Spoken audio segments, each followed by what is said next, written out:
నువ్వు ఏది ఇవ్వకపోతే ఆలంబనం నీ మనసు తనిష్టమైంది ఎంచుకుంటుంది. నువ్విస్తే క్షేమకరమైంది దాన్నే అల్లుకుంటుంది. కాబట్టి అట్లా చేయడం నేర్చుకో. దానికి ఒక గొప్ప విషయం చెప్తుండేవారు. ఏంటంటే ఏదో మామూలుగా చెప్తే అర్థం కాదు ఆయనకి, అందుకని ఆయనకి తిరగేసి చెప్పాలి ఒకడికి.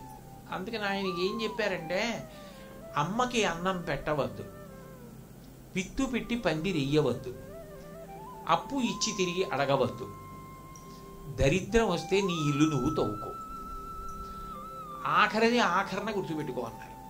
ఆయనకి ముందు ఏమని అర్థమైందంటే, ఏమిట్రా ఇది మా నాన్నగారు చీటీ మీద రాశారు ఇలా చేయండి అని అందరి దగ్గరికి తీసుకెళ్ళి చూపించేవాడు ఆయన. ఏమిటండి ఇది మా నాన్నగారు రాశారు, చనిపోయిన తర్వాత ఇది చదువుకుని దీని ప్రకారం బతకండి అన్నారు, ఇలా ఉంది దీంట్లో. మొట్టమొదటిది అమ్మకు అన్నం పెట్టవద్దు. అమ్మకు అన్నం పెట్టద్దని రాశారు ఏమిటండి అని అందరూ ఏదో చచ్చిపోయే ముందు సంధి వచ్చి రాశాడు, అమ్మకు అన్నం పెట్టద్దు ఏంటి ఇవన్నీ కాగితాల ద్వారే అనేవారు. ఆఖరికి ఒక ఆయన అఘాయిత్యం పండితుడు, ఆయన బాగా పట్టుకోగలడు.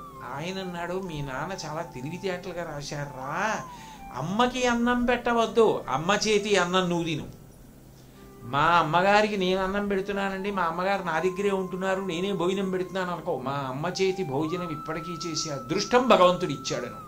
అమ్మకి అన్నం పెట్టవద్దు, అమ్మ చేతి అన్నం తిను.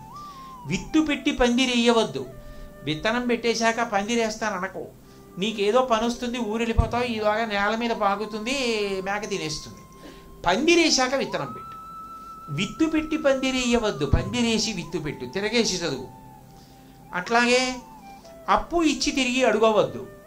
ఎవరికైనా అప్పిస్తే తిరిగి నువ్వు అడగకూడదు. వాళ్ళే ఏమంటే మీ దగ్గర డబ్బులు తీసుకున్నాను కదా, ఇదిగోని పట్టుకొచ్చి ఇచ్చేసేవాడికి అప్పి, అంతేగాని నువ్వు వెంటబడి అడిగితే తప్ప తిరిగి ఇవ్వని వాడికి అప్పు ఇవ్వకు. అలా అర్థం చేసుకో. అప్పు ఇచ్చి తిరిగి అడగవద్దు. దరిద్రం వస్తే నీ ఇల్లు నువ్వు తవ్వేసుకో. అంటే ఎక్కడో పాత ఉంది ఇంట్లో, కాబట్టి నీ ఇల్లు నువ్వు తవ్వుకో, ఆ బిందెలు దొరుకుతాయి, అప్పుడు బతుకు.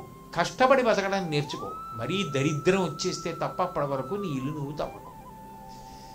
మీ నాన్నగారు చెప్పింది తిరగేసి చదువు అని నేర్పారు. అట్లా నీ మనసుకి ఆలంబనం ఇచ్చి నువ్వు దాన్ని జాగ్రత్తగా ఇంట్లో పిల్లవాడిని ఎలా రక్షించుకుంటావో అట్లా రక్షించుకోకపోతే, దానికి ఆలంబనం లేనప్పుడు అది దాని ఇష్టమైందే అని పట్టుకుంటుంది.